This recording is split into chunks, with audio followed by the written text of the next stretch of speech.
By now you might have some idea of what frames and metaframes are. You might be able to recognize them in certain social interactions.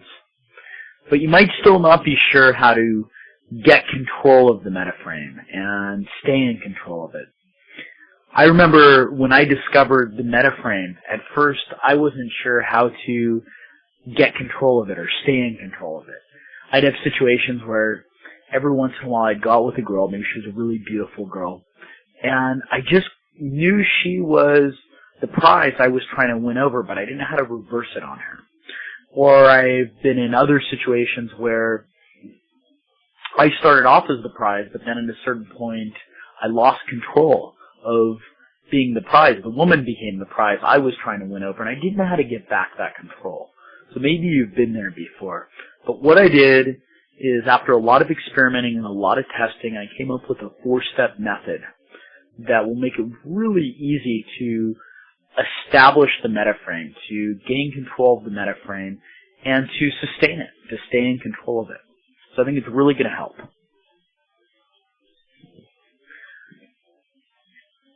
Step 1 is to define the metaframe.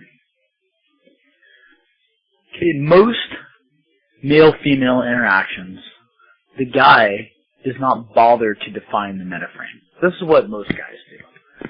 They don't bother to define it, which that's a losing battle, because if you don't define it, the woman is going to define it for you, and she's going to define it as her being the prize that you're trying to win over. Or the other thing that happens is guys will define it, but they'll define it as the woman being the prize they're trying to win over.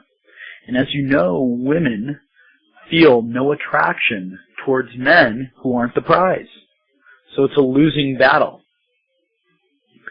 I always like to go into the situation defining the metaframe as me being the prize, the woman is trying to win over, as her wanting to have sex with me, as her wanting to sleep with me, but I'm only going to sleep with her if she lives up to my standards and expectations. Okay, you don't have to define it exactly like that, but you better have some variant of you being the prize she's trying to win over. Step 2 is to assume the metaframe in advance. This means that before you even start talking to a girl, you assume that you are a prize she wants to win over. Let me tell you a story about this. Several years ago, I was in Manhattan Beach in Southern California with a buddy of mine. He started chatting up this really attractive English girl. And he was telling her about his travels in Europe, and she started to bust his balls, telling him that she thought he was a bullshitter and that he had never been to Europe. And out of nowhere, he throws her a curveball and he says, Are you bisexual? And she says, looking at him like he's dog shit, ew, that's gross. I don't like girls. And he says, well, this relationship isn't going to work out because you'll bring home ugly girls. And she was like, no, I'll bring home hot girls. I promise. And it was just amazing to see the interaction go from her being a prize he was trying to win over to him being the prize she was trying to win over. He kind of switched it around on her. And there's some great linguistic tricks that he used to do this. But the reason he was able to do this, and those linguistic tricks worked, is because he assumed in advance that he was the prize she was trying to win over. A great exercise for assuming the metaframe in advance is to rehearse all of those beliefs that I gave you. The more you rehearse them, the easier and more automatic it's going to become for you to assume this metaframe in advance with every woman you interact with.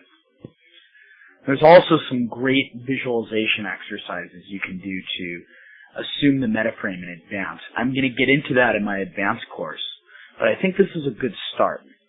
And when you assume that metaframe in advance, it's going to be very easy to establish the metaframe and to stay in control of it.